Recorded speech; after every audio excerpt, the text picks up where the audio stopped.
سعودی عربیہ اور یونائٹڈ عرب امارات ان دونوں کے بیچ میں اب لڑائی بڑھنے لگی ہے۔ دونوں ایک دوسرے کے خلاف فیصلے کرنے لگے ہیں، دونوں ایسی پالیسی بنانے لگے ہیں جس کا ایک دوسرے کو نقصان پہنچ رہا ہے، اور اس وقت پوری دنیا کے دانشوران یہی بحث کر رہے ہیں کہ کیا یہ دونوں دیش اب آپس میں لڑ سکتے ہیں، ان دونوں کے بیچ میں بھی جنگ ہو سکتی ہے۔ اور جس طرح یونائٹڈ عرب امارات نے فیصلہ لینا شروع کر دیا ہے، جس طرح UAE نے گلف کے تمام دیشوں کو نظر انداز کر کے اپنی علیحدہ فورن پالیسی بنائی ہے، اپنی علیحدہ دفاعی پالیسی بنائی ہے، اس کو دیکھ کر یہی لگ رہا ہے کہ UAE اب سب کو نظر انداز کر کے کہیں اور جا رہا ہے، اس کا نشانہ کچھ اور ہے، اور پوری دنیا میں اس پر بحث ہو رہی ہے۔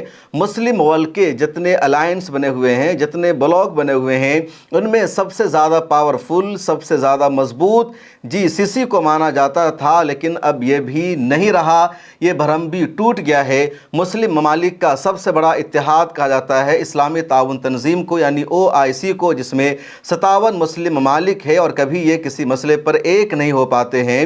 اس کے بعد دوسرا مسلم دیشوں کا بڑا الائنس اور اتحاد ہے عرب لیگ کا، جس میں تقریباً 20-25 سے زیادہ مسلم ممالک ہیں، لیکن یہ بھی کبھی بھی کسی مسئلے پر متحد نہیں ہو پاتے ہیں۔ اور بھی کئی بلاک مسلم دیشوں کا بنا ہوا ہے، لیکن ان میں سب سے پاورفل ہے خلیجی تعاون کونسل، جس کو انگریزی میں گلف کوپریشن کونسل کہا جاتا ہے، اور یہ سب سے مضبوط بلاک اس لیے ہے کیونکہ 6 ممالک اس میں شامل ہیں: سعودی عربیہ، قطر، یونائٹڈ عرب امارات، بحرین، کویت اور عمان۔ اور ان 6 ممالک کا ریلیجن اور مذہب ایک ہے، ان کی تہذیب ایک ہے، ان کا کلچر ایک ہے، ان کا علاقہ اور خطہ ایک ہے، اور ان کے درمیان کئی معاملوں میں مماثلت پائی جاتی ہے، ذرا سا بھی کوئی فرق نہیں پایا جاتا ہے۔ یہ سب پرشین گلف کے ویسٹ میں ہیں اور ادھر ایران ہے، اس لیے ہمیشہ ان ممالک کے درمیان یہ معاہدہ رہا، یہ اتحاد رہا کہ ہماری فورن پالیسی ایک ہوگی، ہماری دفاعی پالیسی ایک ہوگی، ایک دیش پر حملہ سبھی دیشوں پر حملہ مانا جائے گا۔ لیکن اب یہ اتحاد اور الائنس نظر نہیں آ رہا ہے۔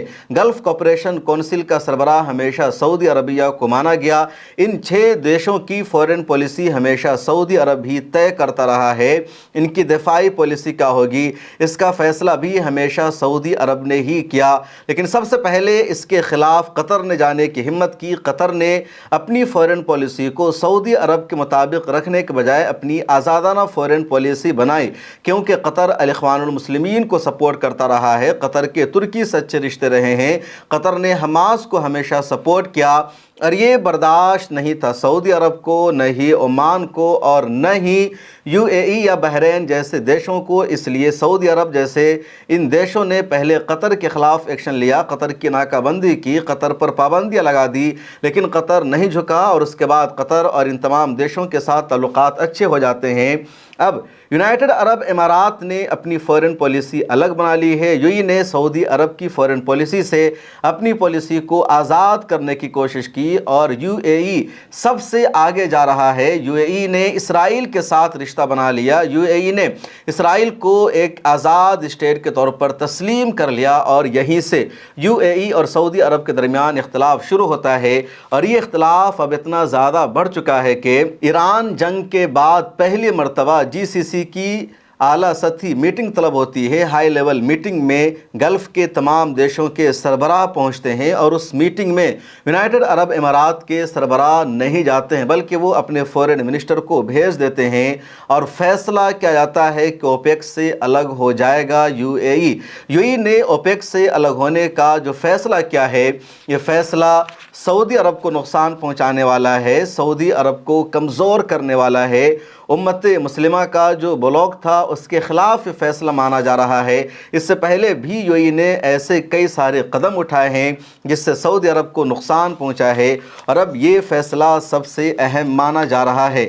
28 اپریل کو سعودی عرب کے تاریخی شہر جدہ میں GCC کی میٹنگ ہوتی ہے، اور اس میٹنگ میں سعودی عرب کے وزیر اعظم ولی عہد محمد بن سلمان موجود ہوتے ہیں، وہی اس کی صدارت کرتے ہیں۔ قطر کے امیر شیخ تمیم بن حمد الثانی اس میٹنگ کو شرکت کرنے جاتے ہیں۔ بحرین کے جو بادشاہ ہیں حمد بن عیسیٰ الخلیفہ، وہ اس میٹنگ میں پہنچتے ہیں۔ کویت کے ولی عہد اور وزیر اعظم شیخ صباح بن الخالد الحمد اس میٹنگ میں جاتے ہیں، لیکن یونائٹڈ عرب امارات کے صدر شیخ محمد بن زائد ال نہیان اس میٹنگ میں نہیں جاتے ہیں، نہ ہی اپنے نائب صدر کو یا ولی عہد کو بھیجتے ہیں، بلکہ یونائٹڈ عرب امارات کے ڈپٹی پرائم منسٹر اور فورن منسٹر شیخ عبداللہ بن زائد ال نہیان نے اس میٹنگ میں شرکت کی۔ عمان نے اپنا نمائندہ تک اس میٹنگ میں نہیں بھیجا۔ اب اسی سے اندازہ لگا لیجئے کہ یونائٹڈ عرب امارات کی نظر میں اس میٹنگ کی کتنی اہمیت تھی۔ اس میٹنگ کا جو اعلامیہ سامنے آیا، خلیج ٹائمز نے جو رپورٹ شائع کی ہے اس میں کہا گیا کہ تمام خلیجی ممالک نے فیصلہ کیا کہ ایک دیش پر حملہ تمام خلیجی ممالک پر حملہ مانا جائے گا۔ انہوں نے کہا کہ ہمیں اپنا ایک مشترکہ نیٹو بنانا ہوگا، ہم سب کی نیشنل سیکورٹی ایک ہے، یعنی ایک پر حملہ سب پر حملہ مانا جائے گا۔ سب دیشوں نے مل کر یہ اعلامیہ جاری کیا کہ اسٹریٹ آف ہرمز کو بند رکھنا، یا اسٹریٹ آف ہرمز سے گزرنے والے جہازوں پر ٹیکس لگانا، یا اسٹریٹ آف ہرمز کو انٹرنیشنل واٹر کا حصہ قرار نہ دے کر اسے ایران کا حصہ قرار دینا سراسر غلط ہوگا، کیونکہ ان تمام ملکوں کی اکنومی کا دار و مدار اسی پر ٹکا ہوا ہے۔ یہ اعلامیہ جاری ہو جاتا ہے، ایران کے حملے کی مذمت ہوتی ہے، لیکن اسی اعلامیہ کے دوران، اسی میٹنگ کے دوران یونائٹڈ عرب امارات نے فیصلہ کر لیا اوپیک سے الگ ہونے کا۔ اب اوپیک کیا ہے اور کیوں اس فیصلے پر بحث ہو رہی ہے اسے سمجھے۔ اوپیک دراصل ایک آرگنائزیشن ہے تیل پیدا کرنے والے ممالک کی، اور اس آرگنائزیشن کا فاؤنڈر اور بانی سعودی عرب کو مانا جاتا ہے۔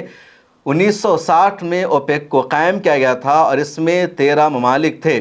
سب سے اہم اس کا رکن ہے سعودی عرب، اس کے بعد ایران بھی اس کا رکن ہے، یونائٹڈ عرب امارات بھی اس کا رکن ہے، بحرین۔ 2016 میں اوپیک پلس قائم کیا گیا، یعنی اوپیک کے جتنے 13 ممالک تھے وہ سب شامل رہے اور مزید 10 ممالک کو اس کا ممبر بنایا گیا، اور اس طرح 23 ممالک اوپیک پلس میں شامل ہو گئے، جس میں روس کا نام سب سے زیادہ اہم ہے۔ اب جب روس بھی اوپیک پلس کا ممبر بن گیا تو اوپیک اور اوپیک پلس تیل پیدا کرنے والے ممالک کی سب سے مضبوط آرگنائزیشن بن گئی، اور اس تنظیم نے امریکہ کو آنکھیں دکھانے کا کام کیا۔ اس تنظیم نے یہ فیصلہ کر لیا، اپنے آپ کو اتنا پاورفل بنا لیا کہ دنیا میں تیل کی قیمت کیا رہے گی، کیسی رہے گی، کتنی رہے گی، اس کا پورا انحصار اور دار و مدار اوپیک پلس پر ہو گیا۔